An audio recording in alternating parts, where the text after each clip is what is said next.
What's up, guys? This is Coach Grant with First Down Training, and today we're going to be breaking down what was Dak Prescott doing with his pregame warm-up. We're going to talk about why he was doing this drill, what's the benefit of this drill for young quarterbacks, for all quarterbacks, and how this translates into a game situation. Let's get started. So the main thing we're going to talk about with his warm-up here is this back hip, okay? Everybody loves to make fun of this drill, and I get it. It's a funny-looking drill, but I've been having my quarterbacks do this for a long time, and guys that work with me understand this, and guys that have been following me for a long time, what this drill does. So what this drill does, you can see a great angle of it here. You want to get your hip coming through the throw before the ball, okay? So the ball would be obviously in his right hand, but you want to get your shoulders going back and your hips going forward. What we call that, guys, is hip and shoulder dissociation, okay?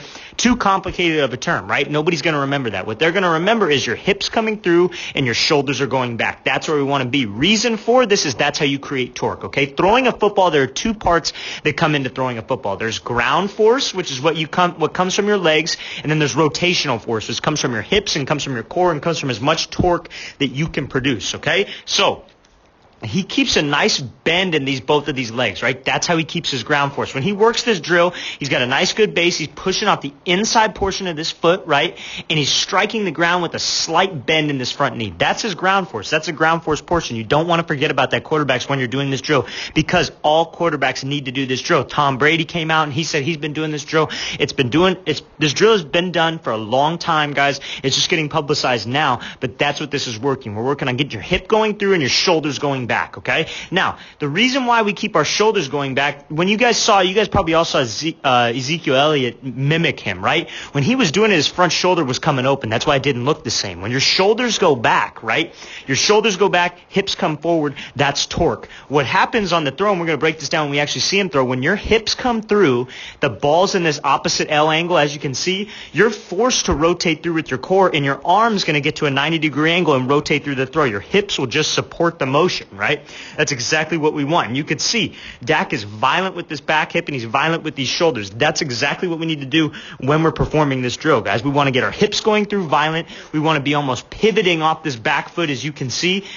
Pivoting here a little bit, taking that back cleat out of the ground to really make sure this hip comes through the middle of my body. We want this back hip to come to the midline of my body, okay? Then we want our shoulders going back. That is how we create torque, guys. And now we're going to watch him throw this thing in a game situation, and we're going to show the exact movement. So, as you can see, right, taking the ball back. His shoulders are going back. Now his hips are coming forward, okay? This is how it translates into a game situation. You should never do a drill if it doesn't translate into a game situation, right? So, as you can see, this front leg's down in the ground, right? Now, the faster you could get this left leg in the ground, the faster this back hip's going to come through. So that's why it's so important when you're working that drill is to get your front leg in the ground fast. So you can see, he takes this ball back, and you can see his back arm gets to this opposite L angle, right? Gets to that L somewhere in between, not straight to 90 degrees, because you get to that L, and your hip drive is going to bring you up to that 90-degree angle. I'm sure everybody who's watching this has seen a quarterback get to that 90-degree angle before he throws.